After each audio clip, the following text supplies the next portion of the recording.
All right, we are back with you today on this fresh Black.Coffee. Yeah, that was pretty good, Alina and Maria. Can I add something to your story about your kids? The contract you made your kids sign saying, against my father's wishes, I'm going to this private Christian school, which I'm not going to name, but I want to give you a follow-up. Shortly, a few years after your kids were there, some of my kids' friends were there while they were in high school. And my kids had to go to 2 funerals of young kids who were attending that private school and died of drug overdoses. The drug problem in that particular private school was horrendous. Yeah, what's funny, my daughter, I remember when she was a junior or maybe her senior year, she had transferred over to Union, the public school. And so they were out doing something, and they didn't drink or smoke. Or they were just, straight. And they happened to run into some of these friends from that Christian school. And so they told them, hey, there's a party. We're having a party at a place. So they went over there. And when they got there, everybody there, the different ones were asking them if they had any drugs on them, because they assumed, because they were in public school, that they would have drugs. And it turned out that they were the only 2 girls or 2 people there that didn't have or use drugs at that whole party. And it's kind of it was an eye opener for me, but and here's my theory on why that is. And I take these things and write them down.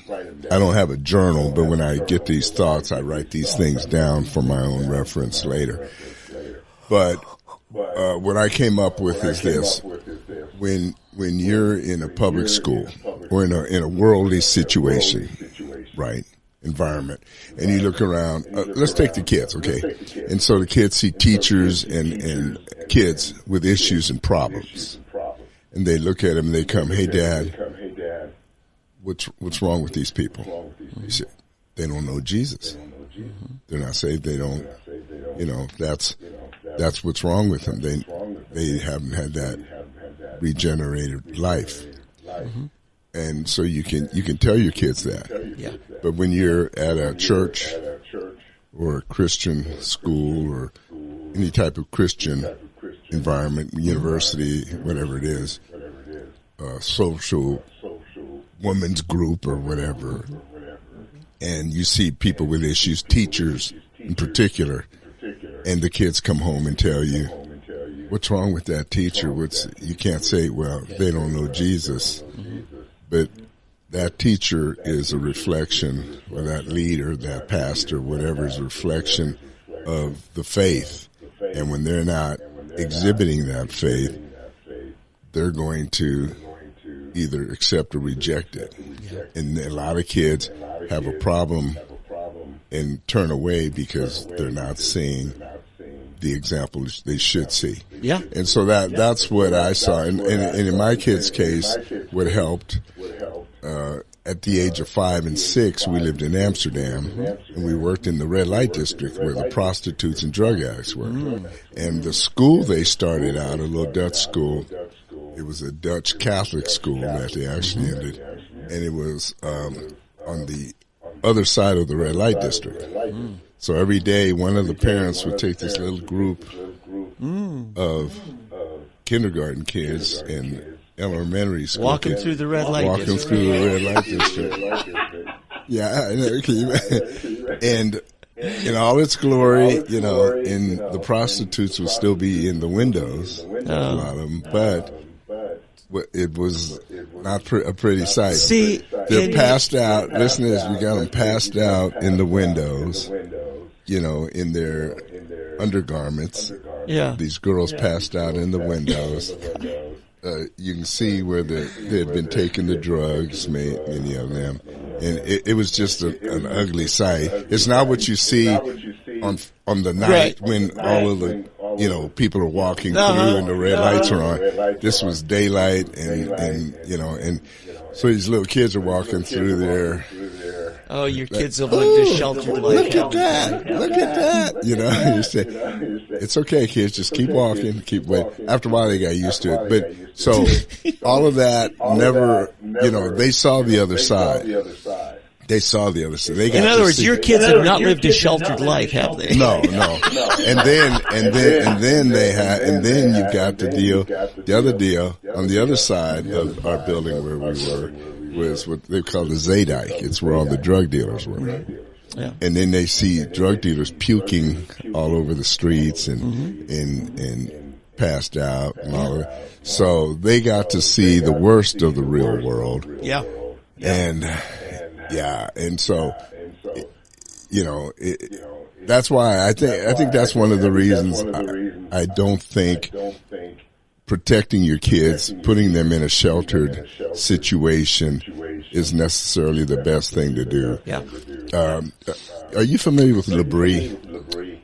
Yeah. Francis Schaeffer. Yeah. Yeah. Got a chance to meet Edith shortly after Francis died. Yeah. So Francis started, for those that don't know, Christian philosopher and author and incredible mind. Christian Manifesto is one of his greatest books. Right. Mm-hmm. And he started this, it was kind of a school retreat for Christians. In Switzerland. Called Labrie. Mm-hmm. And anyway, the only sad thing is that his own kid, Frankie, turned into just basically an atheist, here recently, liberal. Here recently, Patty Roberts said probably one of the most profound influences when she was going through difficulties in her marriage with Richard Roberts, was Frankie. Right. Yeah. Frankie asked the tough questions that made her have to confront the real issues that were going on. Yeah. So it's interesting. But anyway, as I was saying, before I get sidetracked, yes, I'm sorry. My mind. Yeah. But anyway, so we had some people come. Our kids were still younger, and there were a couple of teachers at Labrie. They were there, and they were talking about how they did with their kids, and they felt it was not good to shelter your kids because they're going to have to grow up in the real world. Yeah. And so instead of like when a rock concert back in those days, I'm trying to remember who was real popular. Maybe it was Wham. Mm-hmm. Before George Michael went on his own. And maybe the Pet Shop Boys or something like that, and even the rock groups, Metallica or whatever. Mm-hmm. And so what they would do if their kids wanted to go to these things, they said, okay, we'll go. But they would all go as a family. Yes. And then after it was over, they would sit and they would ask, okay, what was good? Yeah. The music was good. What about the lyrics? What about the this? What did you get out of it? Da, da, da, da. And they would sit there and let the kids actually answer the questions.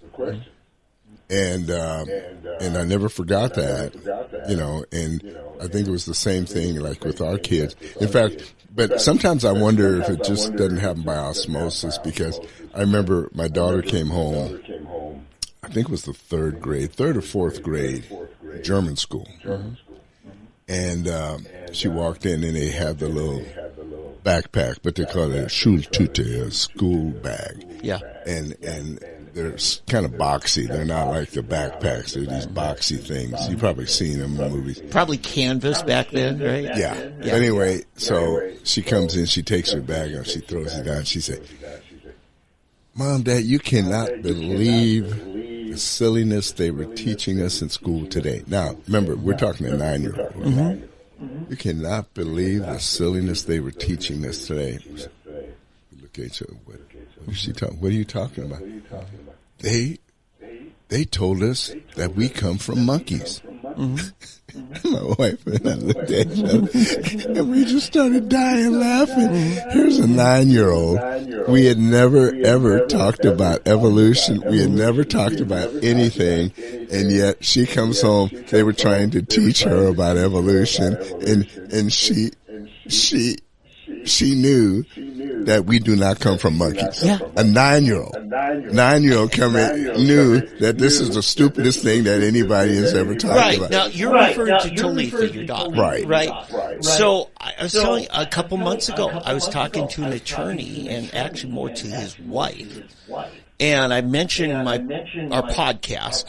I do it with Eddie Huff. I said, I don't know if you know Eddie. He said, I don't know. He says, is he at all related to Talitha? I said, oh, you know his daughter, And she knew your daughter in her teenage years. It was just so impressed with your daughter. It tells me in what you're saying here, kids won't always do what you say, but they will always do what you do. Your kids will emulate the example you set by your actions, regardless of what you told them. Right, and I never thought I was that good of a father, to be honest with you. But today, she's a valued friend of Robert Kennedy Jr., right? And a number of Hollywood people that we would know. And, so it's the authenticity. When we mentioned about Edith and Francis Schaeffer, the conference I sat in on, she was a speaker, it had to do with parenting. It was actually at Cornerstone Music Festival in Chicago. It was in 85, and she was a speaker there. And one of the things she taught, because it was all about teach your kids to be creative. Take time for and that's kind of what we did not buy our kids toys that were a licensed character, a Disney character. We always tried to do things that allowed our kids to create the personality of the doll or the action figure and not have it dictated by a Saturday morning cartoon show. And those are the things we taught. It was really profound. And Edith Schaeffer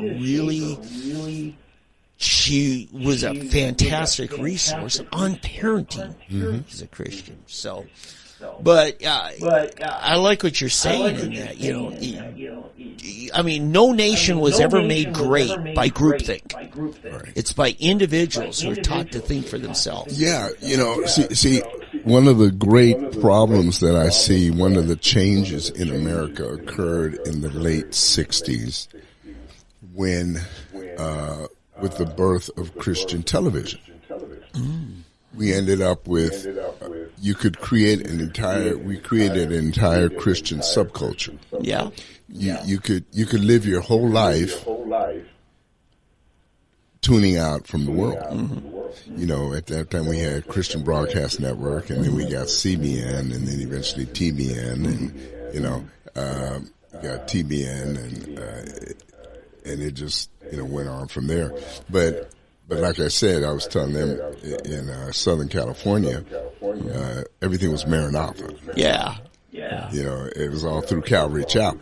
Now, I got saved through Ministry of Calvary Chapel, but then, when I got out there, it was all Maranatha.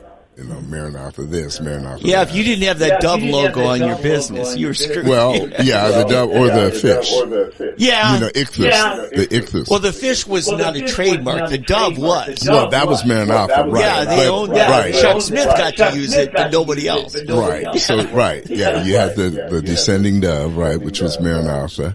And then, but of course you had, and then they had Maranatha Music. They had the, KYMS was the, Christian radio station after that everybody listened to from sun up to sundown. It was the best Christian radio station ever. It was incredible. But like I said, so everything, it was like, I have to say it was a wonderful time. But I think it ended up leading to, as it spread, this subculture that But see, there was a difference. Kind of in Maranatha, he never, or Calvary Chapel, he never got people to shelter from the world, because all of those people ended up still going out into the world getting jobs. That's one thing about Chuck. He was very different in many ways from the charismatic movement. In fact, I think that's part of why he rejected the charismatic movement, because some of the charismatic pastors that he saw around him. Well, Jack Hayford would be right there with him, because Jack has seen a lot of it too. Right, exactly. And see, I was at Melodyland Christian Center. It was Ralph Wilkerson. Right, which was the first Christian megachurch, 16,000 members. The big theater right across the street from Disneyland. Yeah. Right. And, but I have to tell you, what's funny, I hope you guys will indulge us when I tell you some of these stories, because this is funny. So I started working up in the offices with this friend of mine, who was the worship leader at Melodyland. And so when you go up the front door, it was upstairs. It was this it was lifted, lifted kind of building. There was nothing on the first floor, but you had to go up these steps. But anyway, you go in, and it had like prison bars in a door. It was actually like you go to a jail, that kind of iron door, and it had to be buzzed. You had to be buzzed in to get to the offices there. Yeah. Well, it was in a bad district. Those families going to Disney World, it's a dangerous neighborhood. But then you could go up the back door, the back steps, and you just walk in the door. That's a secret I can divulge it now. They bulldozed the building. It isn't even there. Yeah. It was a little theater and around, like a circus tent with a giant tent. Yeah, now it's some fancy hotel resort. Oh, is it? Yeah, I imagine. Yeah. But anyway, but Ralph, was always in his tie. He was like hard to get to, and this and this. So, but what's funny, one Saturday morning, in fact, the whole time I worked up in the office, I never talked to him. I hardly saw him or anything, no contact. So one Saturday morning, my wife and I decided, we're still young weds, and so we decided we're going to go down to San Diego, from Anaheim, and we're going to go down to the San Diego Zoo. So we decided I don't know why, like 6 o'clock in the morning, we need to wash our car. So we're out here and we go through this drive-through car. But in those days, you didn't sit in your car. You got out of your car and then you walked around and you sat and waited for your car to come out. So we come out, we sit down, we sit on the curb waiting for our car to come through. And while we're sitting there right behind us, here comes Ralph Wilkerson walking out, and he's like, got a T-shirt on, blue jeans, and tennis shoes. And he's just a guy. And he looks over and he sees us, and he goes, "Hey." And we go, "Hey." And he comes over, and he sits down next to me. He said, "You go to my church?" I said, "Yeah, we go to your church." And so we're sitting here. It was the weirdest thing in the world. So he comes out, and we just start shooting the breeze like he was just another guy getting his car washed. It was such a weird thing, because you're so used to. It would be like meeting Donald Trump on a weekend, where he's wearing a T-shirt, jeans, and just him sitting down next to you on the curb. He's sitting on the curb like everybody else tends to, and his hands down, and we're just looking around at the morning, talking about the morning. Oh, it's a wonderful morning, and where y'all headed? We're to San Diego. We say, yeah, I got an early day. I'm going out with my grandkids and da. And I mean, just regular stuff, but it was like he wasn't afraid that we're gonna,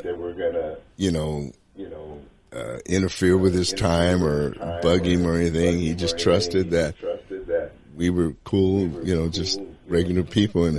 But so we sat there for about 15 minutes till the car, because it took a long time for some reason in those days for that car to get washed. So we're sitting down there just having this talk with Ralph Wilkerson, who is this internationally famous, preacher, the first big charismatic megachurch in America. But anyway, those were those days. You had told me the story one time. What led to your about face? Because when you were at Ralph Wilkerson's church, you were actually enrolled in a seminary. Yeah. And you had volunteered. A bunch of the youth were going to do some kind of street evangelism at a big KISS concert, right? Yes, KISS that big baseball stadium. Anaheim Stadium where the Angels play. Right. Still there. Right. And so, and you realize that all of this specialized seminary training didn't help you with street preaching. And these kids were more adept and comfortable than you were. Yeah, it was the weirdest thing. I was actually terrified. Yeah. With all these weirdos, with their faces painted and, dressed weird in costumes and stuff, running around, going to this KISS concert. And I went more or less as a chaperone. Yeah. And, I was terrified.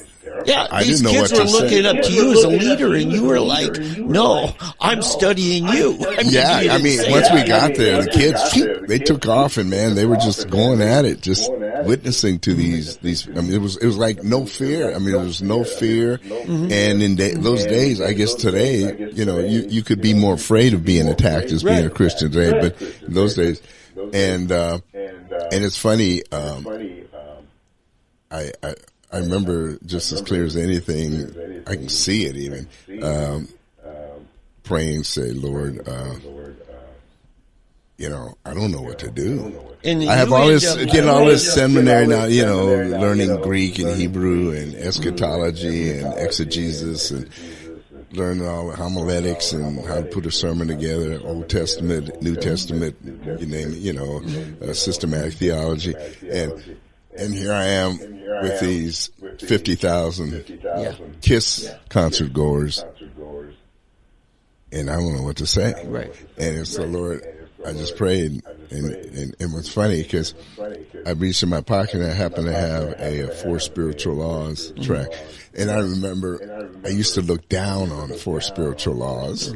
I thought the Campus Crusade. I said, "Oh, these things. This is so." I know. It's just God, because He had to humble me. It was developed by a guy from Coweta. Yeah, Bill Bright. Bill Bright. Yeah, but I was thinking, these Four Spiritual. Who would use this? That's beneath me. And here I am all of a sudden. Oh, thank God, I've got this Four Spiritual Laws. So I saw this group, and it was actually like half of them were Mexican. It was a gang, wasn't it? Well, it looked like it, yeah. The guy sitting on top of the car, it was the leader, and they were all around him. And I just walked up and handed him this track, and the guy looks at it, and he's like, "What is this?" Blah, blah, blah, blah, And he says, "What are you doing giving this to me, and why are you talking to us? Why don't you go talk to the good kids down here somewhere?"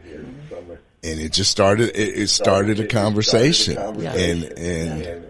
and all of a sudden, boom! Everything unlocked, and I was just able to talk to him. And I didn't even have to start. I just answered his questions, because it was funny. It was like the Lord had him ask the questions, perfect questions for me to answer, and so that was good. But that then told me that I really didn't need that. In fact, we were having a Bible study. Not then, I mean, a weekly Bible study we were having among seminary students and the wives. And we had some other, non-seminary student people. In fact, a friend of mine was going to the Pepperdine Law School also from Texas, and him and his wife. Now that was at Malibu, right? Yeah, it was in Malibu. And although they started a campus in LA. Okay. So anyway, one day a couple of wives came to me and said, "Eddie, we can't come anymore. We're not going to come anymore because we have no idea what you guys are talking about." Yeah. You guys are talking about stuff that's just, because we're into eschatology. And, I know. Hermeneutics. This is a problem. To me, our friend David Fowler, he's talking to me about the Constantine model when, the Roman Empire took over Christianity and instituted all this. And it was a government solution on how to be a church.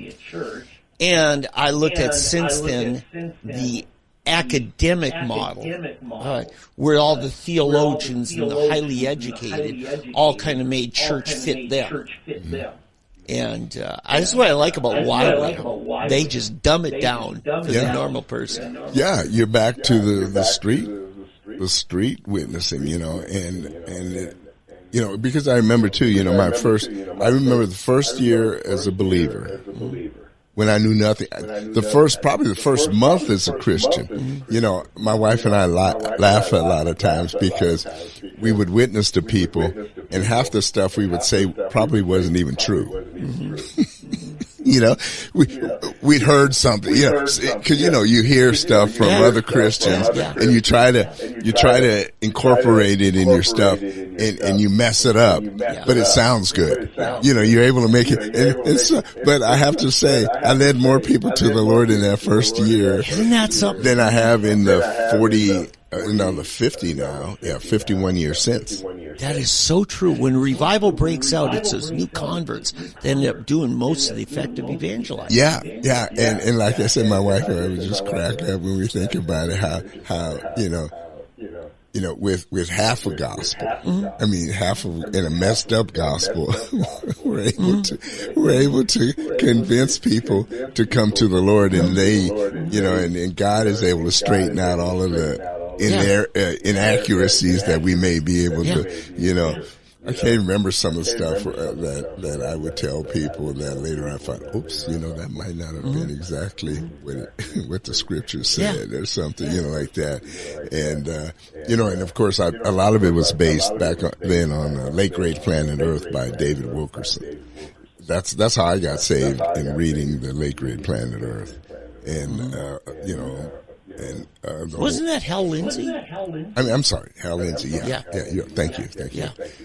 But Hal Lindsey's The Late Great Planet Earth, and I would probably, I was quoting from that and putting scripture with it and everything like that. Right. But later you get older and wiser. But the problem with getting older and wiser, you also get more cautious and set in your ways. No, not and quiet, and comfortable and respectable. Yeah, and eventually, ineffective. Well, for instance, I get saved January 70. And then a couple months later, my older brother, George, and his wife. And then a couple of his wife's family. And then a couple, and by Easter, the two fastest hot rods in the county are parked outside this little Pentecostal church. And the influence of these people, all of a sudden, it just explosion happens. That's how it happens, and it's very fast. It's a move of God that is not dependent on some theologian or some, seminary degree. Yeah, and what's amazing to me, how God placed me in the craziest places when I think, historically speaking. Mm-hmm. For example, later when I moved, my job moved me to Dallas. Mm-hmm. Right in the center of that, but I lived up in Louisville. But this youth group the church that I went to was a little Baptist church out in the country. And, but we would, on Sunday nights, we would like to go to Dallas, Beverly Hills Baptist. And the youth pastor at Beverly Hills Baptist was this guy named Larry Lee. Oh, sure. And so we used to go, actually it was Monday night, we would take a bus with all the kids, and we would go. I was more of a chaperone because I was 22 or 23, I wasn't that old, but we take the high school and junior high kids, and we would go down to the, I can't remember what they call it now, but it was at Beverly Hills. But it was just this abandoned house, which was gutted, so there was nothing in there. So everybody just sat on the floor, carpeted floor. But Larry Lee would sit there on a chair, and he would teach. Yeah, he's a teacher. Yeah. And so it was just kind of funny, though, that later on Larry Lee became this big-time pastor and preacher until he got in trouble. Right. And then he's the kind of guy who could do a 6-month teaching on the Lord's Prayer. Yeah. He just could dig that thing apart and break it down everywhere. But when I knew Larry Lee, he was just some youth pastor teaching this little house. Behind Beverly Hills Baptist Church in Dallas, you know. And then I think I told you the Phil Keaggy story, didn't I? Yeah. You know how I was helping with Love Song was coming through. Yeah. And I'm walking by and Tommy Coombs. Yeah. He saw, hey brother, he was giving a Bible study to this guy. Yeah. And he saw me, say, hey, why don't you come join us? He has me sit there, and while he's teaching me and this kid this Bible study, and I looked at this kid and I noticed on his right hand he was missing the finger up to the nub here, and he told me a story. Oh yeah, when I was 10 years old, I fell on an escalator and it cut my finger off. Yeah. And so then I moved to Dallas later, and I see this, after when the concert came out, turns out this kid was their guitar player. Yeah. And I remember saying, wow, that guy's good. He's really good. Well, one of Maranatha's first bands that they signed was Love Song, right? Which Phil Keaggy wasn't that right? No. Phil Keaggy was not a part of Love Song. Phil Keaggy was with Scott Ross up in New York City. That's right. Yeah. Was it Parable? I forget. There was a band he was part of, and then he went. Oh, the Glass Heart. That was his band. Yeah, that was out of Ohio. They're from Youngstown, Ohio. Okay. Yeah. But anyway, so I moved to Dallas, and this is like a year later, and I hear this album by this new guy, Phil Keaggy, and I said, wow, that guy's really good.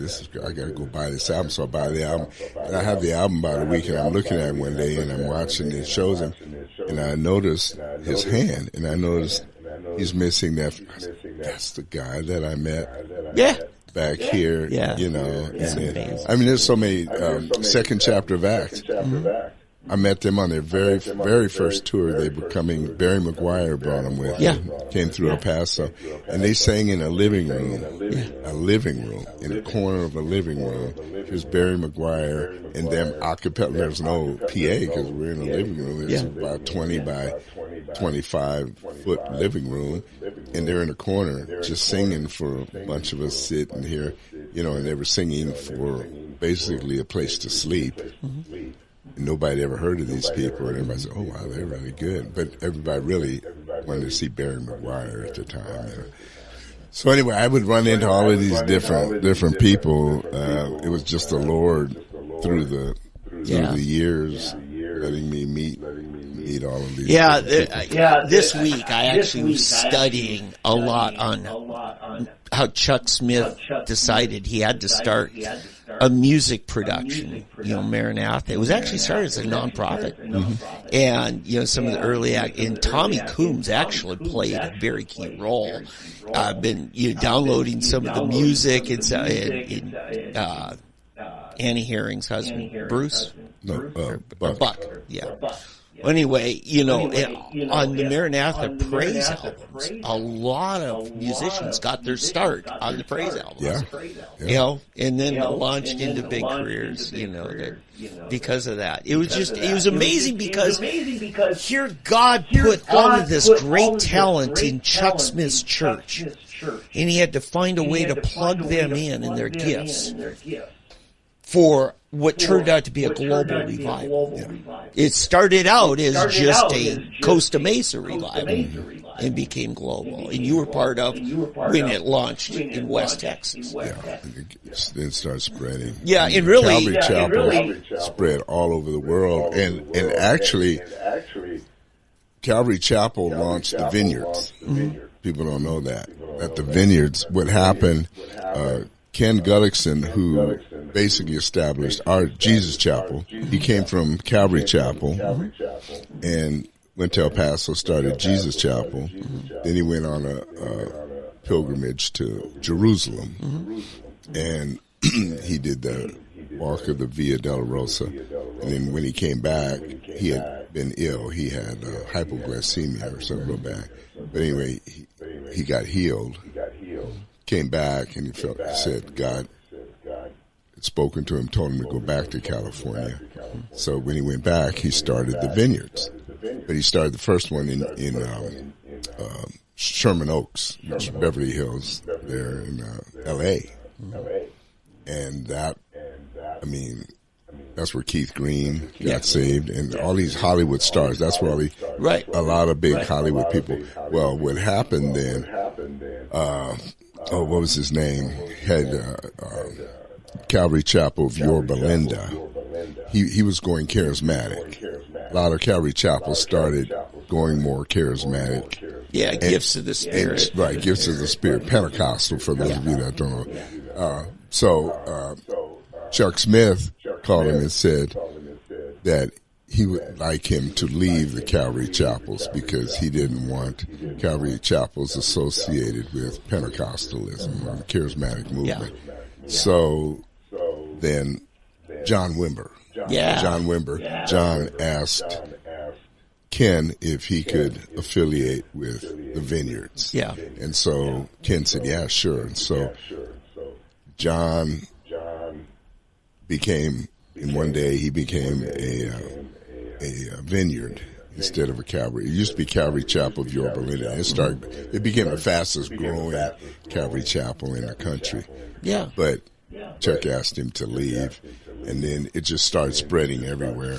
You're right, and that's where you got guys like Randy Stonehill, Keith Green, Bob Dylan. But they were all at the original one.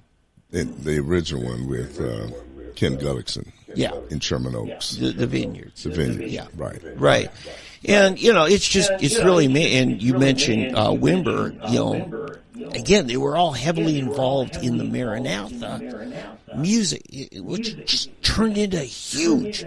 I mean, I've been just studying the praise album, taking it up to praise 20, and I've been trying to, who were the performers on each one of these songs, and it is such a who's who. Yeah, and I think what eventually happened, the Maranatha Music Division became unhappy with being tied into Calvary Chapel. I think they felt it's like everything else, money. Yeah, no, you don't say. So Word Records got involved and offered them a bigger cut if they would. So I don't know maybe they bought them from Calvary or I don't know how. Is it distribution deal? No, it wasn't distribution. They actually became one of the Word labels. They actually became a Maranatha division of Word Records. Okay. Yeah, they actually totally left Maranatha. See, Solid Rock did a distribution deal, but it was exclusive, and that's how they were able to. They killed it because Larry Norman wouldn't play game. Right. That's the problem because Larry realized he didn't want to do that. He no longer had control of his own label. Right. And that's the problem with a lot of Maranatha artists, that they no longer had control of any of their music. Yeah. And then Chuck Smith actually started producing praise albums that were Christian, Calvary Chapel praise. So this is how I found out by accident. I'm downloading these praise albums that are Calvary Chapel. This is not the Maranatha praise album. Right. And you just exactly. Yeah. So. Well, anyway, hey, thank you for taking a trip down the nostalgia road with Dave and Eddie. Yeah, this is self-indulgence for us, because this is where we come from, Eddie. Yeah. I just listened to one song that was just phenomenal. Barry McGuire, Larry Norman, you sent Russ that to Tapp. me. Yeah, and I sent it to you. It was called, the song's called We Were All So Young. Yeah, I wish, yeah. Oh, yeah, we should We should play that for the people. I'll make that the outtake. If you're watching on the podcast, I'll play it for you. Yeah, that's a great song. I love that song. I'm so thankful you sent that to me. I must have been in Europe when that came out or something, or I don't know where I was, but I've never heard that before. Larry died in 08. I think that was done in like 05 or something. Well, then, no, I was back. Yeah, you. I don't know where I was then. I must have been boycotted. It just was one of those kind of like a demo. It wasn't on a record label, so it didn't get promoted. Well, should have, because it's a great song. Yeah. You got a treat. Listen to the end and listen to that song. It's a really nice song. Hey, listen, getting into other stuff, one of the big news of the week, I mean, the thing that everybody's beating almost to death. Back to the show. Is the Laken Riley situation. For those of you that have been living under a rock or somehow, like me, weren't paying attention at that time, Laken Riley was a University of Georgia student. Okay, can I say something here? This is not Lincoln Riley. No. Laken. Yeah, you know, at first I was thinking, Laken, what the heck is it? It's Laken, Lakin. Yes. Laken Riley. And is a University of Georgia female student that was out for a jog, and an illegal immigrant from Venezuela who had been in New York. Somehow, I don't even know why he was in Georgia, and particularly why he was there in that part of Georgia. But in any event, and we still don't know why, but he ended up beating her to death. He beat this young co-ed to death. And the mainstream media has been avoiding it. They hardly touch it. They're not going to be able to forever. I mean, because local news and different people, you know how the news, stuff like that, you just can't keep it out forever. But the president, of course, like he did with the Ohio train wreck, eventually has to deal with it. But he's been avoiding it himself. He won't even mention her name. No, he won't mention her name. And it's another one. You know, it's so funny. Who is that where the left had the campaign? Say her name. You remember? Well, it was after the George Floyd thing. Is that what it was? Yeah. Say his name? Was it say his name? Yeah. Okay. Well, we need to come up with a campaign and T-shirts and really stick it to them now and say her name. Laken Riley is her name. But anyway, and it's been really a battle between the media. It's all over Fox and Newsmax and your conservative media, but at the same time, your liberal media just doesn't want to report on it either. And President Trump has been making a big deal out of it and mentioning her name. It's a tough deal. You know, you hate for one instance like that to make such a big deal of it, but it's just emblematic of what's going on. And let me tell you, it's not, the problem is not just that it's the one case. It's just the tip of the iceberg. I think you're going to see more. Yeah. It's as I said, it's emblematic of what's coming down the line. Yeah. With these illegal, particularly the Venezuelan gangs. Thank you. Let's go with that. Yeah, the Venezuelans, because there's some real problems happening in New York City with these Venezuelan gangs. And as they spread and more come, we're going to have some problems. And let's dig down, because what it exposed was that Venezuela emptied their prisons and deported all of them to the U.S. border. And now they will not receive Right, he won't take them back. Right. They are exiled. They are people without a nation. Right, so what do we do? What do you do in that case? Yeah. If they don't take them back? And I know what I do. I cut off any trade, any imports, any oil purchases. You know, Biden reopened oil imports. He's been paying Maduro for oil. Yeah. And now what we've got, remember, there used to be a big tower in downtown Tulsa for Occidental, which owned Citgo, Citgo as a brand. Citgo is the Venezuelan oil company. Right. And they've since then left Tulsa, this is many years ago, and relocated to Houston like everybody else.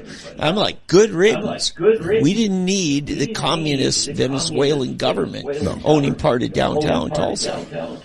And Houston needs to do something there, but no, that's one of the things that when Trump comes in, he'll figure out a way to deal with it. I guarantee you, he'll figure out a way to get rid of it. Well, I think there are some people that we could send over to Ukraine to help fight their war.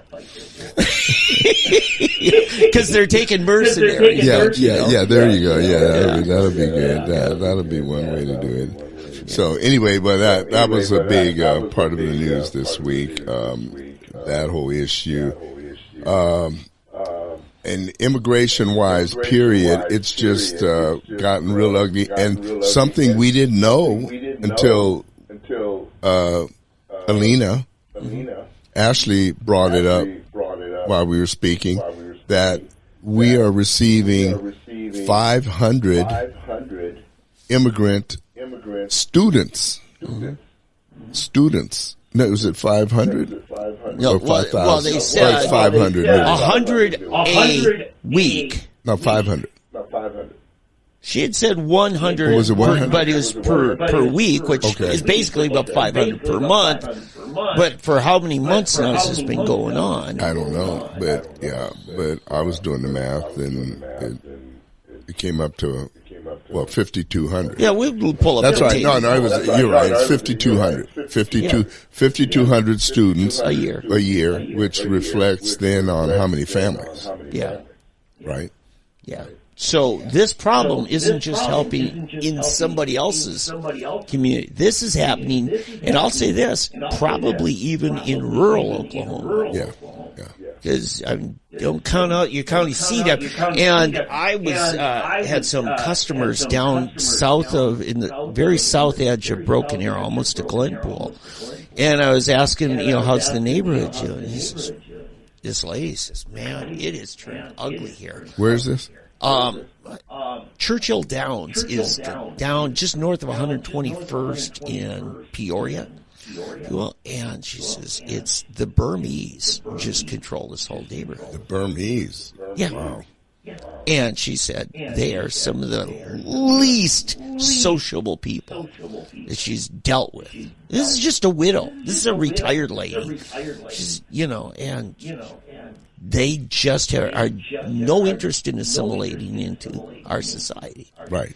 But between Lutheran Social Services and Catholic Charities and all these people that are getting bukus of money from the federal government to do these things, they are, and how do people end up with brick houses in South Tulsa? And who's paying for these? Well, no, here's how it works. I know how this works because I know some Mexican families that came in a long time ago. And now they did it the right way, okay?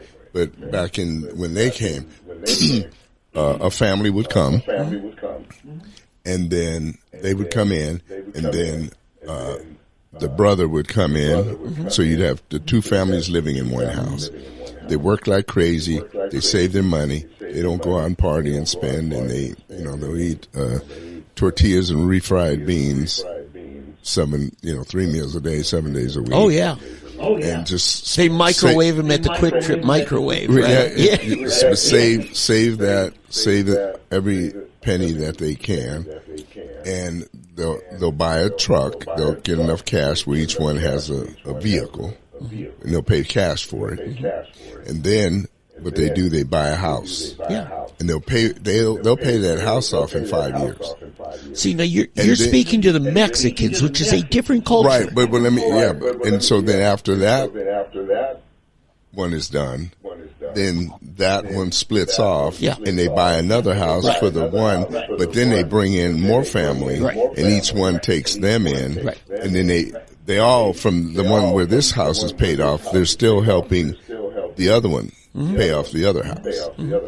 And I've got, you say it's the Mexicans, but now I've got some Afghani clients, and same thing. I mean, I can't believe. The insurance premium they're paying is high, but regularly just paying, got a job, Yeah. working hard, and paying it off, and buying more and more cars, for each family member. But they're all working, and they're paying off, the car, and then buying a house. And now the government did assist them and help them initially with their housing and some money, but they do have a job and they're working, but they don't.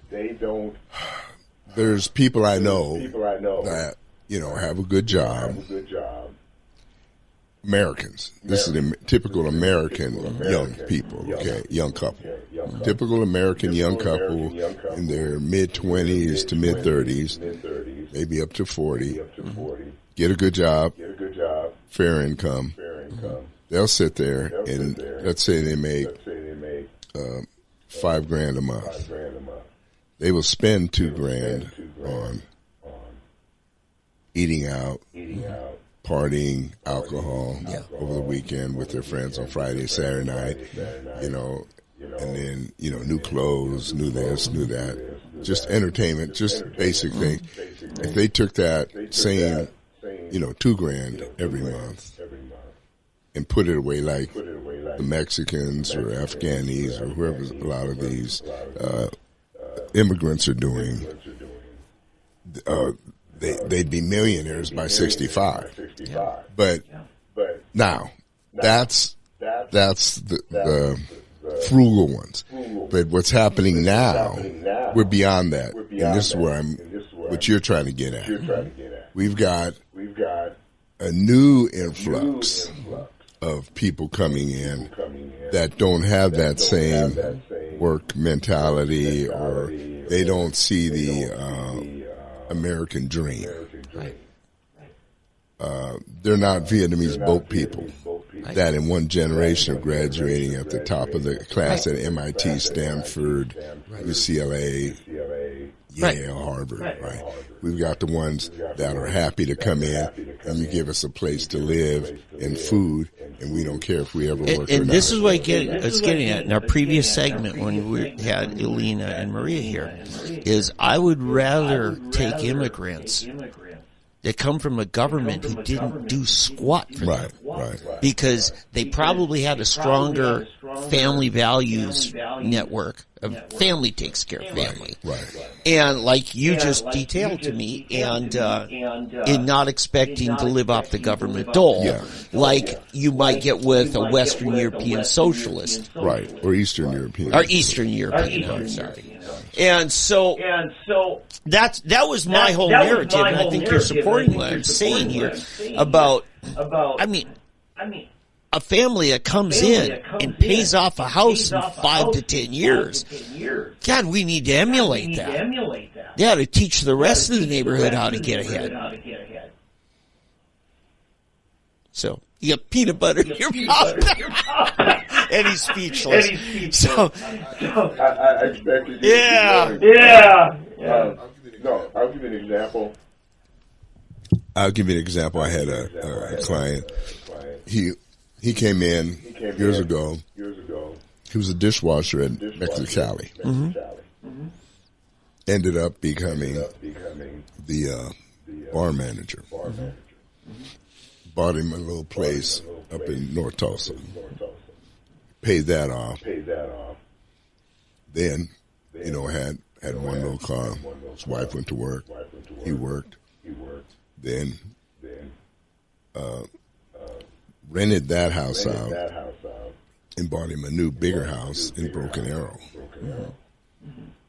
Plus next thing you know, he's driving a Ford Expedition, and his kids are doing well, everything.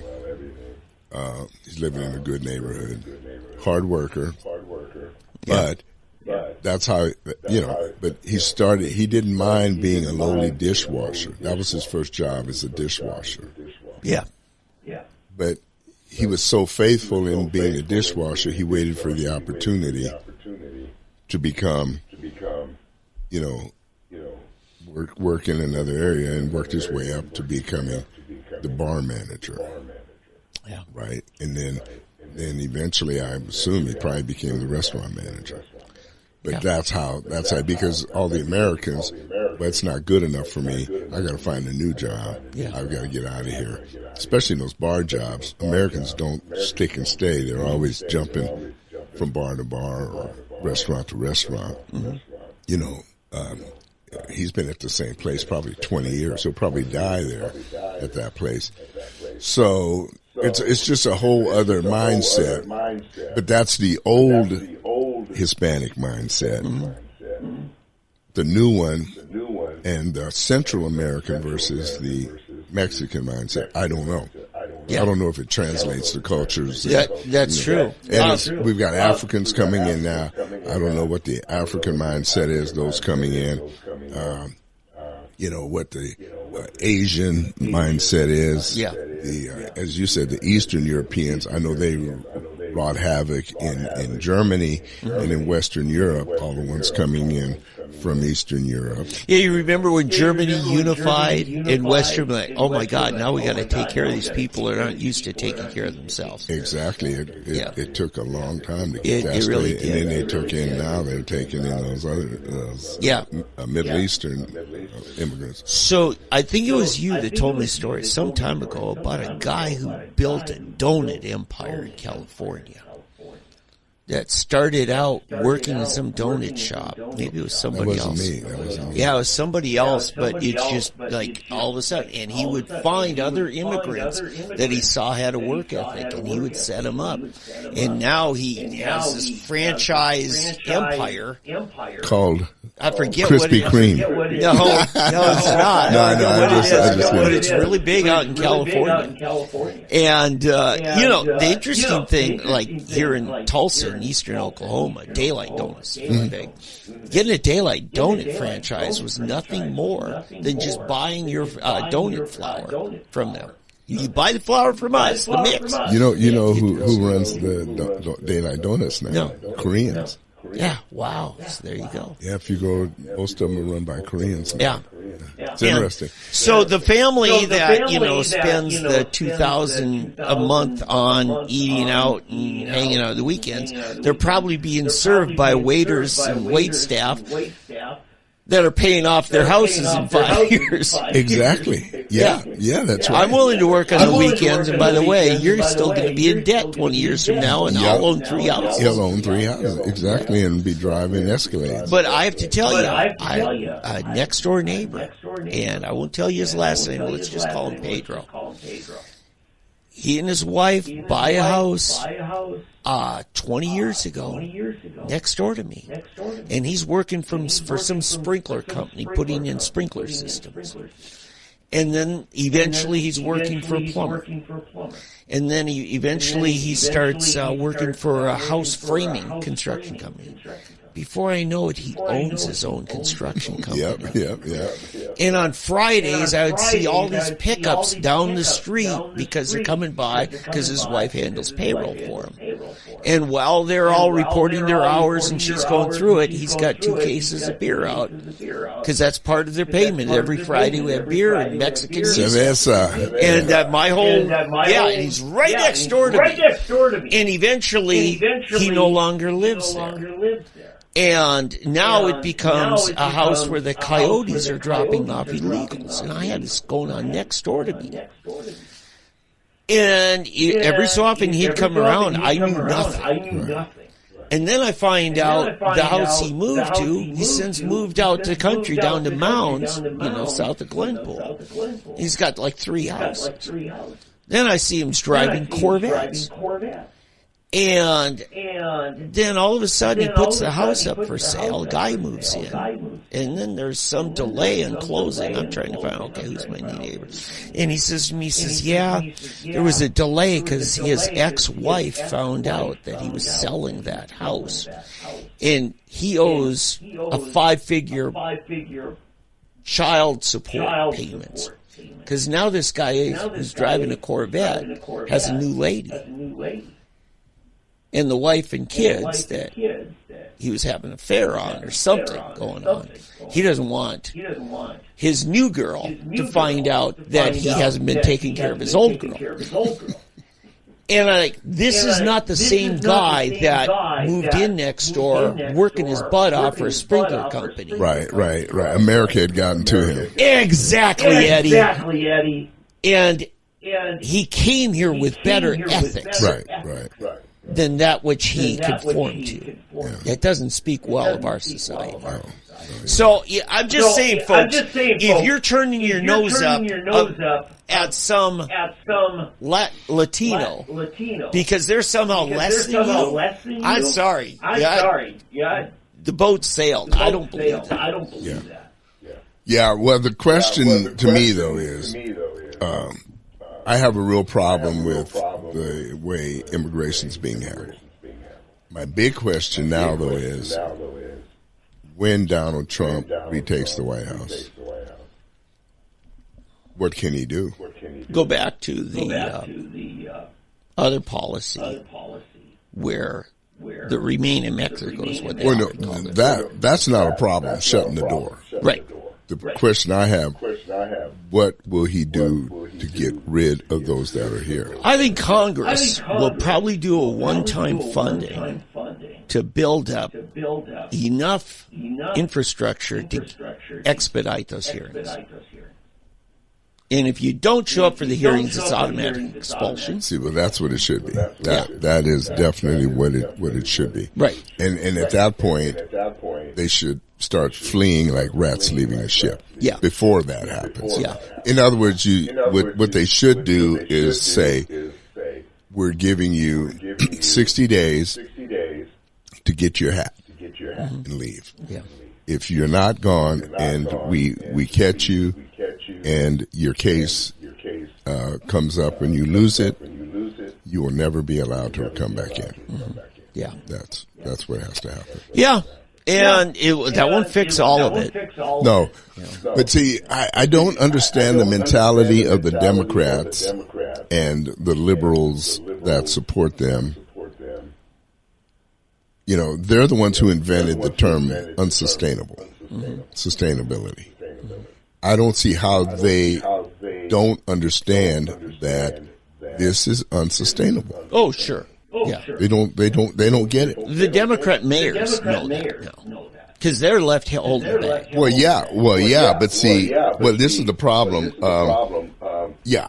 That these particularly these black mayors have been hoodwinked into, or bamboozled, to borrow a phrase, into thinking that they're white masses, as they like to talk about other people, but they have been convinced that we're going to take care of you. But all they're doing is being used. They are being used to essentially destroy their own communities, to destroy New York, destroy Chicago, destroy wherever they are. And you got some smart white mayors, the Democrats even, that say, no, not in my city. They're saying, no, send them to these places. And but it is unsustainable, as you know. Now, I heard Schumer on it. See, and Schumer let the cat out of the bag, but it's something I knew all along. The real hope, what they're really wanting to do, is to bring a new labor force in, because America has gotten lazy. Americans don't want to work. I mean, it is really true. They want to bring in workers to do the jobs Americans won't do. And that's sad. That's tragic. There's money laying out there being left on the table to be made, but we don't want to work. We don't want to do the work.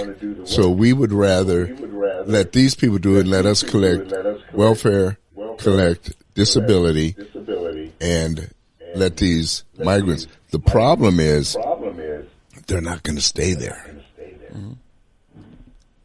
These people are smart enough to know, or will be at some point, no, there's better fruit higher up the tree. So we'll start here, but I'm coming after you. And once that happens, then, I want to say this. They use the term, there's work Americans won't do. That's almost a false narrative because they won't do at the current pay rate scale. And compensation is subject to market forces. So you're just going to have to accept that, hey, that cheeseburger's not going to be $2.99 anymore. It's going to be $12.99. Yeah, the only problem with that is while they're doing that, they're making it unaffordable for employers to be able to have a wage that's attractive to the American worker that they can afford. See? Right. Yeah, it upends everything because the dynamic effect. Eventually people just quit going out to hamburger joints. Right. Yeah, and that was the beauty of Herman Cain said, you don't understand. I can't raise the price of pizza or people just quit going out for pizza. Right. And, Clinton just thinks, man, you just raise your prices. That takes care of everything. And no, it shrinks your market. When you make things less attainable, you've got a smaller market now. It's not just being cheaper than the competition. It's still being in the marketability range. So, I watched things change. There was, when my kids were young and, we were out of milk at home and my wife's sick and like, isn't there anybody that delivers milk back like the milkman did when I was a kid? And now we've got all of these food delivery services. What amazing change because of the COVID. Yeah, the problem with these delivery services, though, is the amount they charge, and then the delivery guys expect a 20% tip on top of what the delivery service is. So it's ridiculous. You're better off just going to get it. You are, Eddie. But there are people for whom they figure, what's an extra hour of my day going to cost me? And to them, it's a deal. Yeah.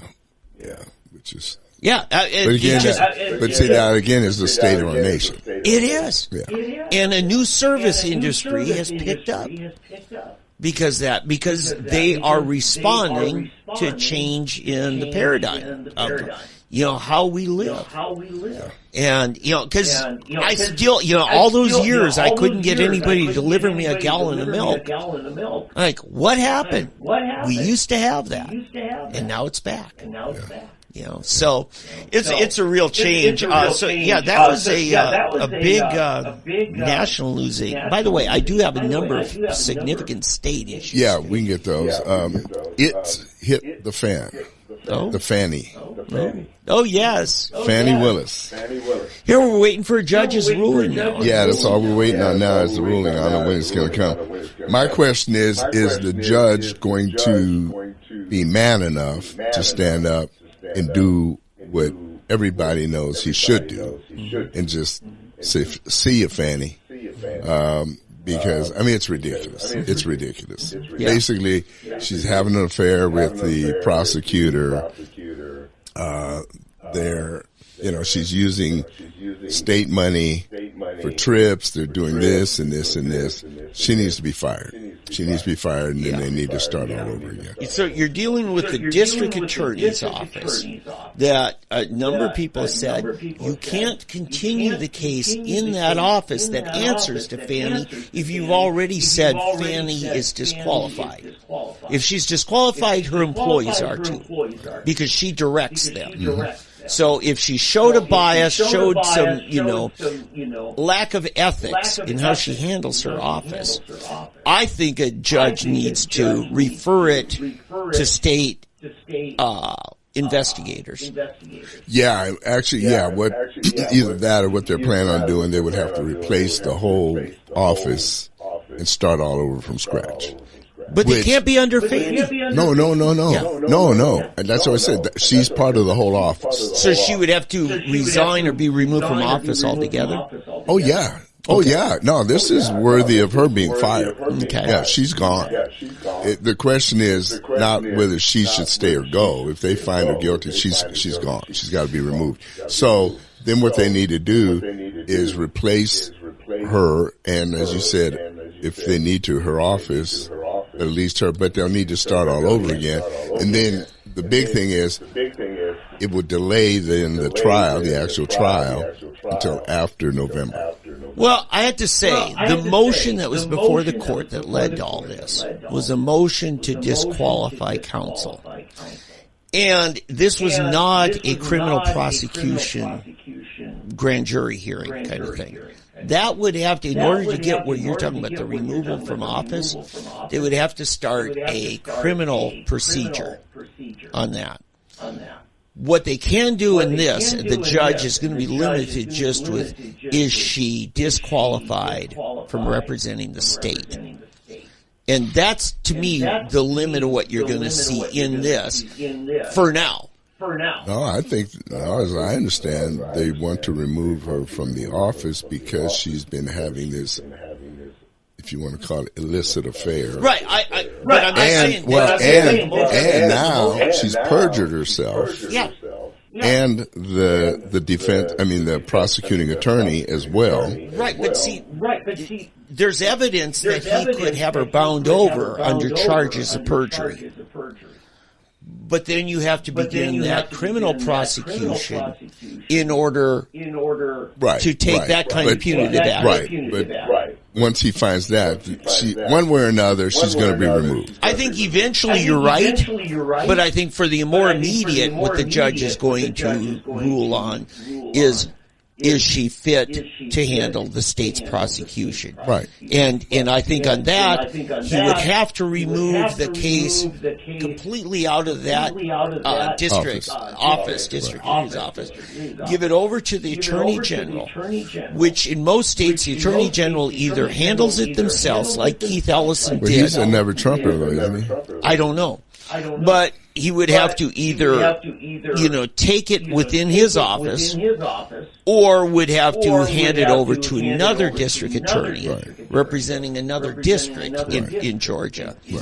And so the net result is the delay in the whole process puts us past the election. That's what I'm trying to get. However, what legal scholars have said that the president's authority to grant pardons only pertain to federal charges, federal felonies. It doesn't get him past the state. Right. It doesn't, but if there's issues and problems with the state, the state should take care of it, and that's what's happening in this case. Yeah. I think the other thing, and this is come before the Supreme Court this week, is the presidential, I think it's called the immunities clause, that the president's official acts cannot be criminally prosecuted. That the court that has authority to rule in that is, in fact, our U.S. Senate. And the House doing the indicting, the Senate doing the trial. They're removed from office, and then after they're removed from office, then you can do this. What has already happened is an impeachment on essentially this same material. The whole January 6th and all that. And he was retained in office by the U.S. Senate. So that's done. And I think the right ruling coming out of the U.S. Supreme Court, sometime probably by April, will, or at least the ruling then would come out by the end of July for sure. It may throw the whole thing out and say he's immune from this. And I still would argue his right to redress government, for redress of grievance, petition government. That's what they're going after him, is him complaining to the state election bureaucracy for how they're handling this. Every citizen has that right. Yeah, sure. But they're saying that's an obstruction. So, it's crazy. Rocky moves to Florida. So Sylvester Stallone. This is a new one. I haven't heard. Oh, you hadn't heard that? No. Yeah, they made a big deal out of it. He and his wife have moved from California to Florida. Cool. And they had a big deal with the First Lady and Ron DeSantis welcoming him to Florida. And so. Oh, it's a big deal for Ron. Yeah, good. Yeah. So, and of course, him being so high profile, it really makes. Bring your Hollywood friends with you. Right. It makes, I can't think, all of a sudden it's slipped my mind. What's the governor of, California? Newsom, yeah. Yeah, it made Newsom look kind of bad, that Rocky has moved. So, and they did it in a real high profile way too. They just, made a big deal out of moving to Florida. So that's a good one. And then let's see what I have. This one. Delegates in 5 states are going to be awarded to Trump today.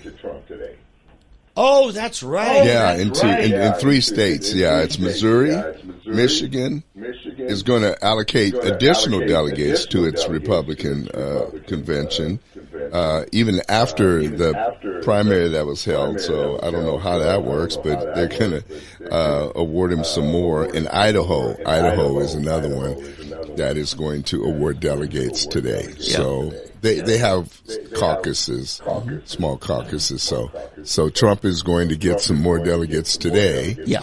And then, of course, we're moving on up to Tuesday. Yeah. Super Tuesday. Yeah. I tried to vote yesterday. Did you?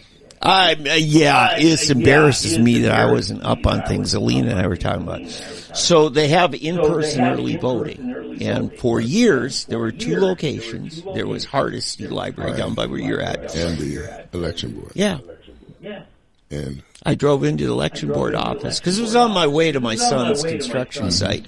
And it says, no voting here today. So I get on the website this morning and says, no, they moved that central Tulsa location over to the fairgrounds now. So, and today at I think noon or so is when it's shut off. So we're done now with the in-person early voting. So I got to show up Tuesday. Fortunately, Hardesty's right by my house, so Yeah, and I voted there before, So we've got. Actually, but I won't go to her because it's going to be at the regular election. Yeah, Gavin already lost something to the Trump family. Gavin Newsom. What's that? Well, he was married to a young lady named Kimberly Guilfoyle. That's right. And then he had an affair. And Kimberly left him. And now she just got engaged to Don Jr. Oh, they're engaged. Yeah. Official. It's official. Well, at least according to my web sources. Yeah.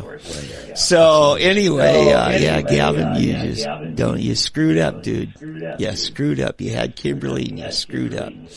So it's funny, but his new wife and his daughter plays soccer in my granddaughter's league. Oh, yeah. And so when I was out there, they were playing against the club the team that my granddaughter plays against, Gavin Newsom's. That's right. But he rarely comes. He'll sit in the car. You got 2 kids in California, the San Fran areas, Sacramento, which just up the mountain, which is where the governor's right, a mansion or whatever. And then you've got your daughter is down south. Talitha's down there in the Beverly Hills kind of area. Well, no, actually, she lives up.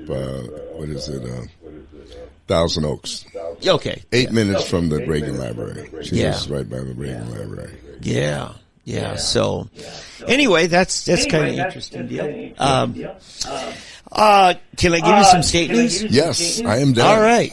So we finally got it signed into law. Your grocery tax is partially going away. Partially? Why partially and not totally? The dirty little secret. We always blame the governor for that 8.5 cents on the dollar of taxes. No.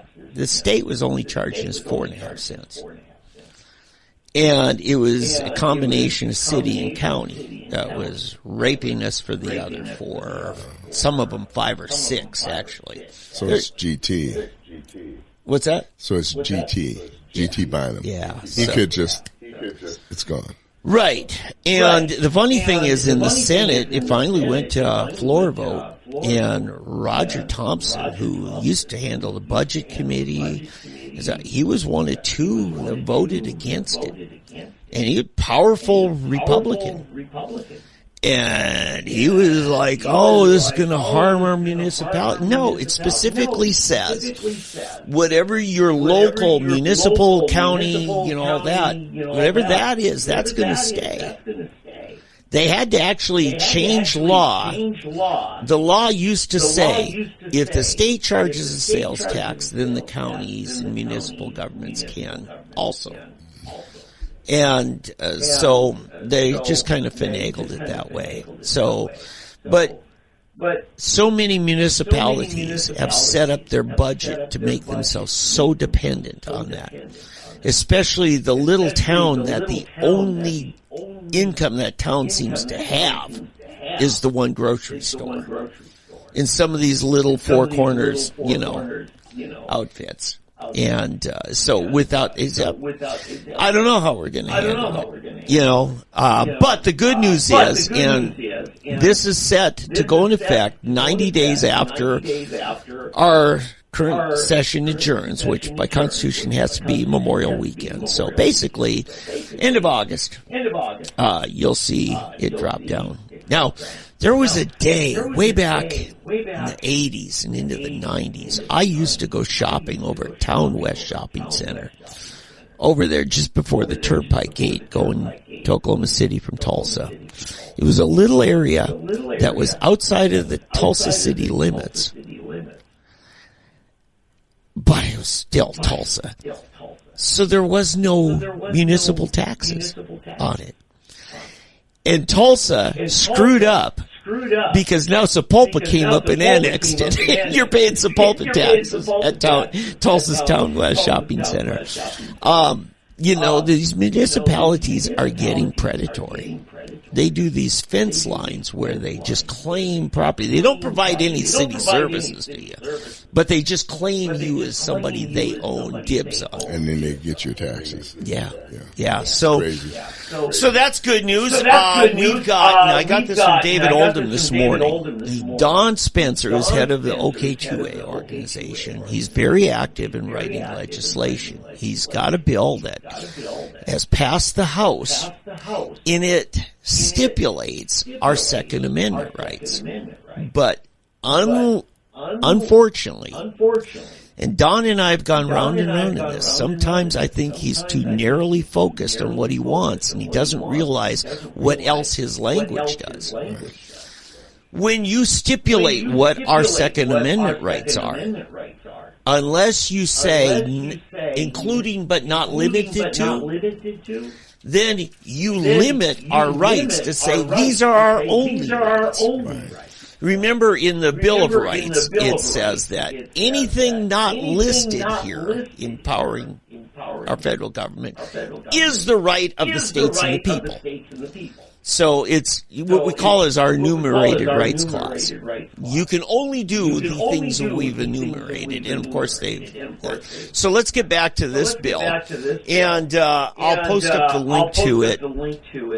It really needs to be amended.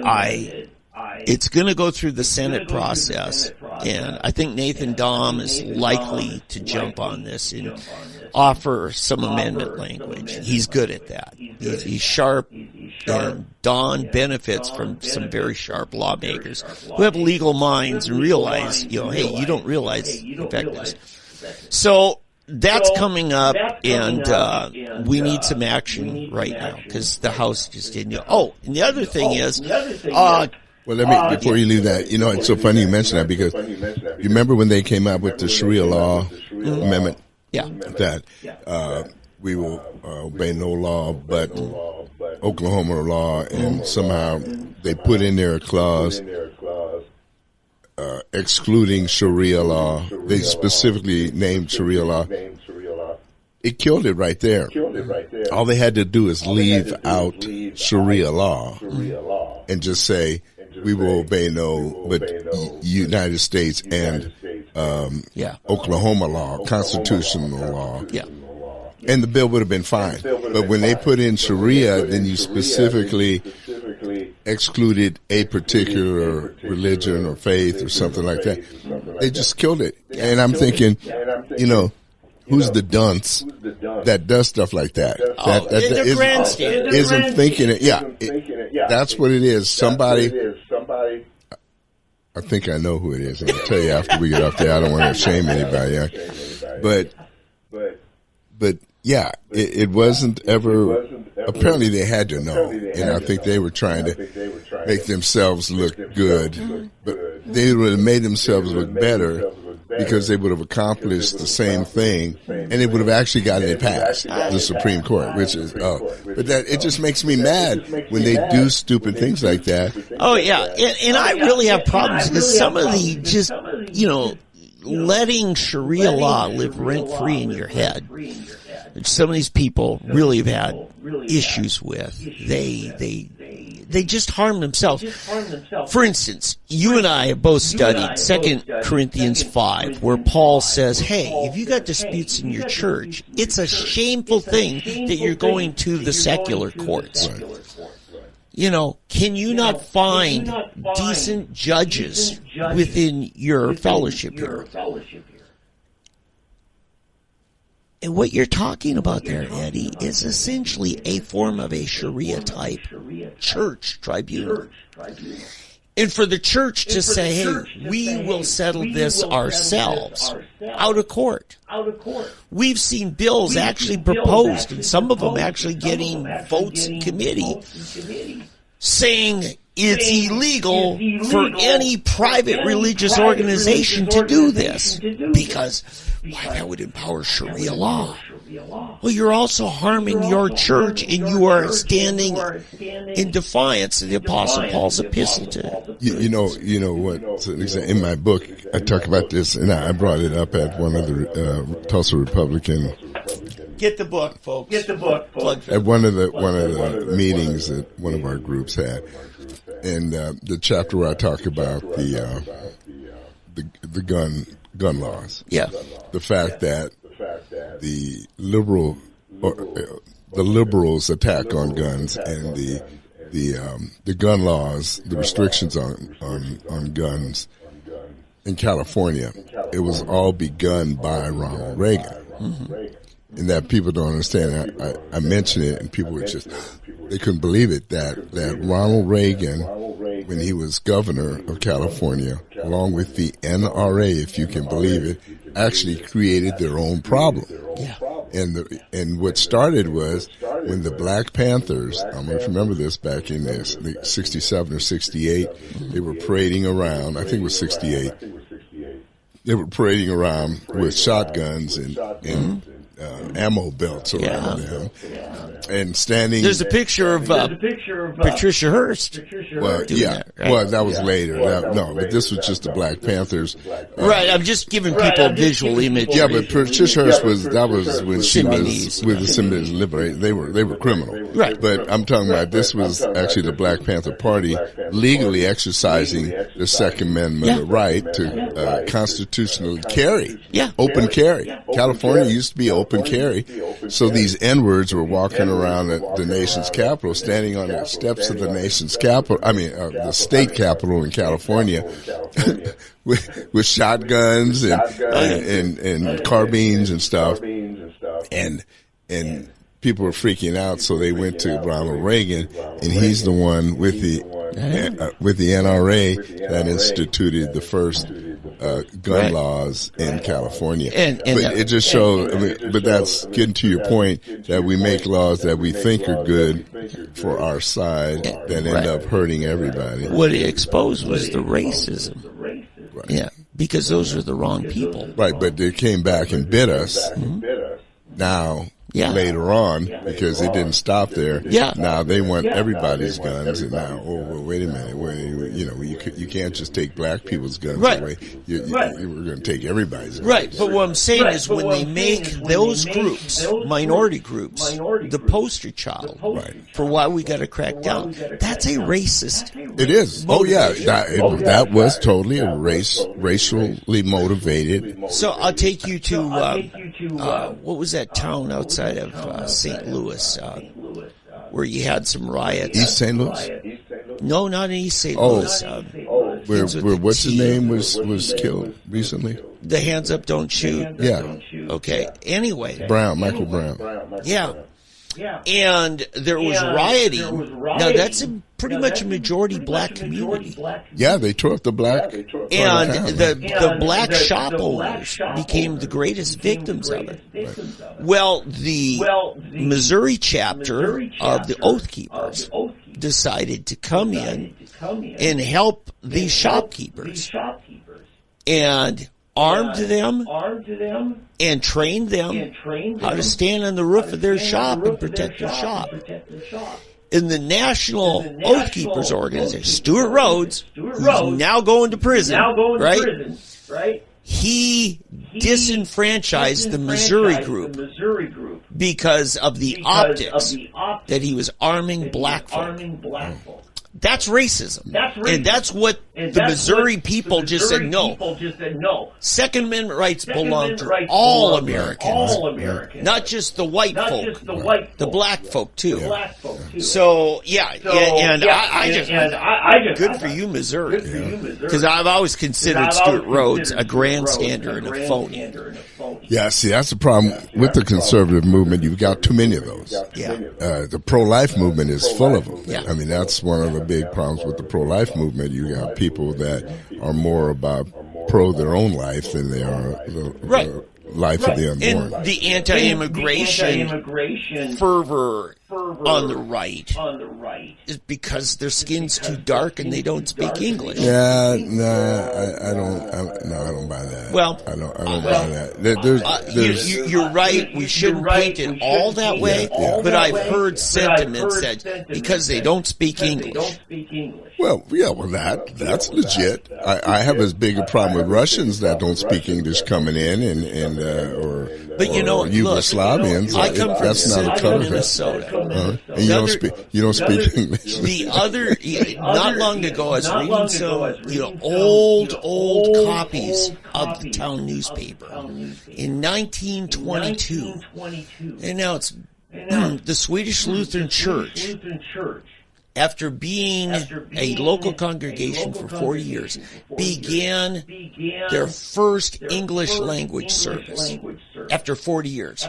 That meant you go to that church, it's going to be Swedish language. Because that's how long it took to assimilate the community to speaking English. Okay, yeah, right. But, Dave, that was then, this is now. Okay. When immigrants began coming during the Depression era, let's say in the early 1900s and so forth, we did need the Industrial Revolution. We needed. See, you're trying to compare times, and there's no comparison. We are at a place right now where we have got to exercise sensible I'm borrowing a Democrat word, sensible immigration law. The problem is the sensible immigration policy is the Republican position, not the Democrat position.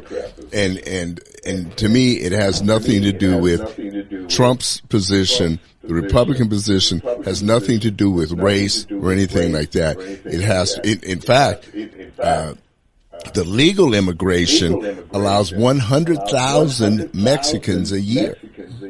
100,000 legally. Every nation is allotted a certain amount of people to legally immigrate every year. So, why mess with that? Let me concede a number of things, just to shorten it. I agree with you.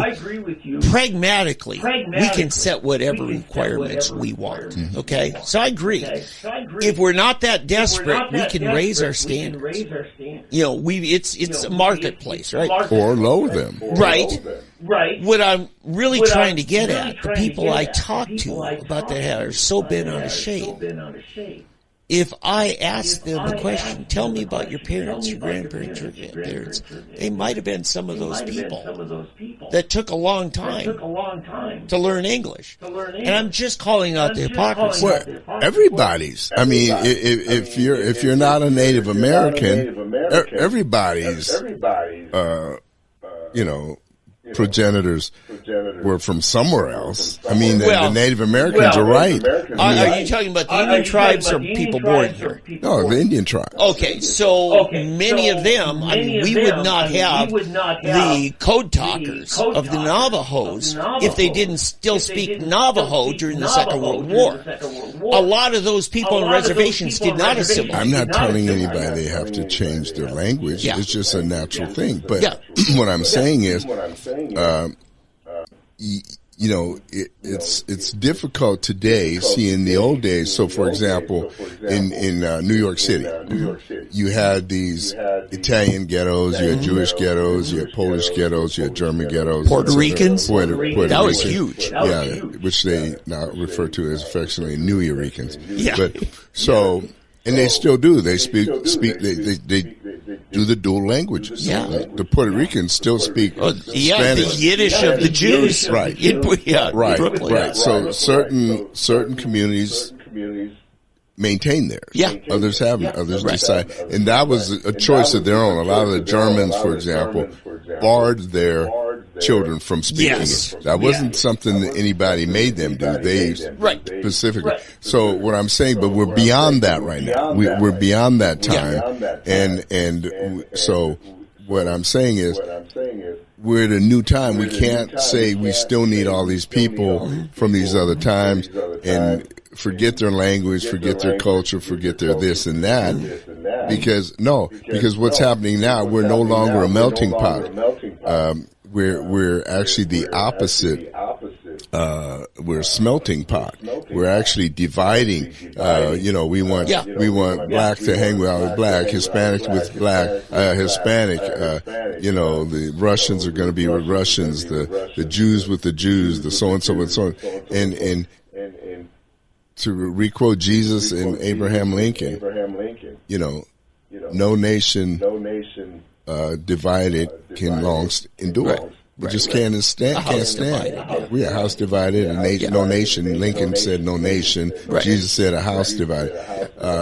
So we can't do that. We can't bring a bunch of new Africans that don't speak English, Hispanics, Ukrainians, and this and that don't speak English, and so they're going to live in their little deal, and it's going to take 2 or 3 generations, but by that time, they're going to be so used to living off the government dole. Yeah. No, Eddie, I agree with it. I wasn't so much trying to advocate a policy that's looser, so much as to address a pride that needed some humility. And sure, but you're always going to have that. You're always going to have that. Boomer sooner, right? Yeah. Guns up. I mean, you root for your team. You like your people. You like your this, your that. You have Sooners that would overlook race. And look down on somebody that comes from OSU, So here's the best reproof I got, and you're going to appreciate my buddy Israel Vasquez. It's Vasquez. Yeah, okay, Vasquez. Okay. Not Quiz. Okay, wow. I'm sorry. I'm a stickler for that. So he's my mechanic. His shop's just half mile away, and I'm waiting for him to finish up on my car. I'm standing there by the garage door, and a couple other Hispanics, or most of his customers are Hispanic. And I'm just trying to learn some basic Spanish words, and I'm trying out, and another middle-aged Hispanic guy comes up. He says, stop. And I said, what? He said, speak English. It's the language of opportunity. The Mexicans get it, who really want to get somewhere. And I don't know if I ever showed you these photos that I took in Uganda. It was after school. The Church of Uganda, it's Anglican. It's the biggest church. Well, Catholics are the biggest, but the second biggest church. Anyway, they have these schools, hundreds of kids, giant schools. Anyway, you drive through the grounds, and they have signs every 20, 30 yards. 30 signs posted. And then on the walls, you see them. And it says, speak English. It's the vernacular of success. There you go. This is in Uganda. Yeah. Because the kids, see there, they all have tribal languages. Yeah. And they would speak their tribal language. But they know that it's the world language. It's the language of success. And they want their kids to learn English. Yeah. And, those who are going to succeed are the ones who speak good English. Yeah. But that's not what the multicultural crowd wants. They want them to, no, it doesn't matter. Even, in fact, I mean, the most ludicrous thing is the Ebonics. That's just ridiculous. Oh, God. Ebonics, come on. That's just called lazy. Oh, it is. It's just total laziness. Hey, you know what? We've been going another hour and 40 minutes here. All right. We probably should wrap it up. Yeah. One last thing. Had a good talk with Matt Pinnell last Saturday, and I mentioned him. I said, yeah, we almost started pressuring you to pick up the gavel from Greg Treat a couple of years ago on something. And after talking to him, he said, if that bill to lower our income taxes that Greg Treat called a special, not Greg Treat, Kevin Stitt, Governor Stitt called a special election for that, and Treat snubbed him, would not allow a vote. He said, if the House passes that comes over, I may pick up that gavel. I mean, Matt did not commit himself to it, but he realizes he does have the authority. So he has the authority, the lieutenant governor has the authority to pick up the gavel over the... Yeah. What happened 3 years ago, and Don Spencer again was supporting this bill. I was at a rally one Tuesday night at the Capitol in support of it, and I said, Pinnell could call on the Senate sponsor. The next day, Greg Treat strong-armed the Senate sponsor, Julie Daniels, who's chair of Judiciary, to release sponsorship to him. And I said, Matt, you would have had to call on Greg Treat to present the bill. He says, yeah, Treat's no dummy. He knows the rules and that. But on this one, I expect Matt might pull a strong arm maneuver. The other thing I asked Matt about, I said, no, you weren't part of the bunch that, got on the bandwagon for DeSantis last fall. There's a letter right before DeSantis did a rally here in Tulsa. He says, no. He says, I've endorsed Trump. I said, well, a lot of your colleagues over there at Capitol are hoping we'll forget about what they did. He says, yeah. He says, I don't know why Governor Stitt is just so upset with Donald Trump. I said, I know. As soon as Stitt got elected, Trump invites him to the White House, said great things about him at the press corps. He says, yeah. He says, what really bothers me, he said, Greg Treat, he says, Governor Stitt has 2 years left and he's termed out. He's in perfect position that he would have been somebody that Trump would have wanted in his administration. He says, it sucks for me because as soon as the governor's office is vacant, guess who comes in and finishes his term? Yeah. Matt Pinnell. Mm-hmm. But see, here's how I look at it. Back when the governor made that decision to endorse Ron. Yeah. Things looked a whole lot different. Yeah. Ron DeSantis looked like he may be the guy. I didn't think so, but a lot of people did. Yeah. And so I think Governor Stitt just took a chance. He prided himself in being the first person to endorse the governor of Virginia. Yeah. And then there's somebody else he endorsed early on, and so he wanted to keep that. I think he might have been one of the first to endorse DeSantis for governor in Florida. But at some point you really need to be a little more careful. This was a little more tricky, and so. But that's my thing. I think that's what happened, and And Kevin's smart. He's smart, and I'm sure he's gone back to Trump and said, "Look, it was a strategic decision. I'm all for you." He needs to come out very strongly now for Trump And he Yeah, can I still, agree. The level of trust has been undermined Yeah, by that. yeah. So He needs to come out and just give him his backing. But that's what a lot of people just make mistakes. But in closing, who do you pick? Who do you think will be the vice president? Let's. I'm still close on saying that. Vivek Ramaswamy, and closely behind by Carrie Lake. Those are my top two. Okay. I'm going Kristi Noem, number one, and then for number two, I'm going to go with the senator from. I'm not sure if she's from North Carolina or South Carolina. I can't think of her name right now. Oh, I can't think of her name, but she's a senator. Senator, because there's Congressman Mace. I'm sorry, Nancy Mace, Congresswoman. So I'm thinking it's going to be a female, and it's either going to be Kristi Noem or Nancy Mace. Yeah. Is Nancy Mace North or South Carolina? North. Well, see, that would be important. Yeah, last thing, Israel is really in trouble right now. They just mowed down 100 people waiting in a food line to get some food in Gaza. Why'd they do that? I don't know.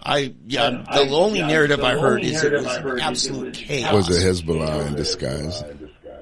This was in Gaza where Hamas is. I mean, Hamas, yeah, obviously. I'm just telling you, the optics, they have about shot all the goodwill. I mean, our State Department's coming after them. This is just in the last 24 hours.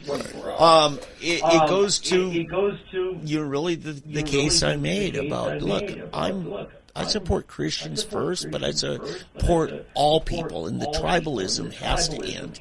And it does exist on both sides. Yeah, I need to hear the full story. Right. So we don't have time today. Nope, we don't. But boy, this has been a long one. This is, I think, a new record. Yeah. Well, maybe not. 2 hours and 46 minutes. But hey, everybody, hope you enjoyed it. Hope you endured it. Enjoyed it or endured it. You can clip out different sections, portions, whatever. And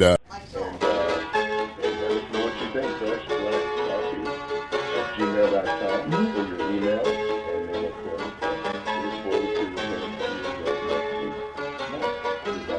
week. Vote on Tuesday. Tuesday, very important.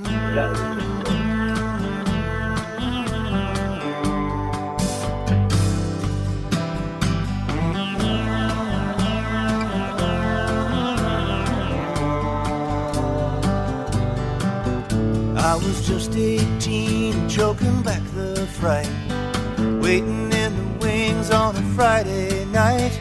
And I walked on stage with my heart beating like a drum.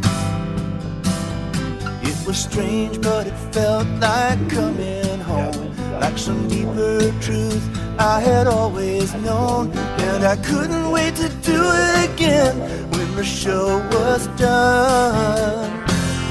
We were all so young. We were all so young. When did the time go by between 1,000 cities and the wink of an eye? We were all so young. I guess sometimes I just could not see with that bright spotlight shining down on me. I've always had this song on the tip of my tongue. And we were all so young.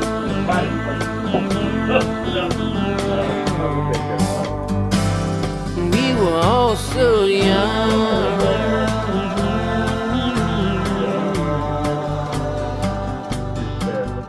It was rock and roll about the gospel truth, and it caused a stir that was front page news. And we quickly learned that you can't please everyone, but we wanted to stand for what is real, for more than the money or record deal. As the critics all sneered, we sang at the top of our lungs. We were all so young. we were all so young. We were all so young. We were all so young. I know the times have changed, but the simple truth, it always stays the same. We were all so young, I never could have dreamed of the hope and joy that a song can bring. I've really got to say I'm a fortunate son. And we were all so young.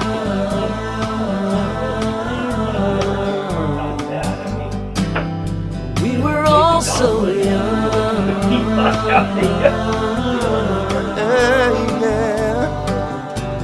were all so young.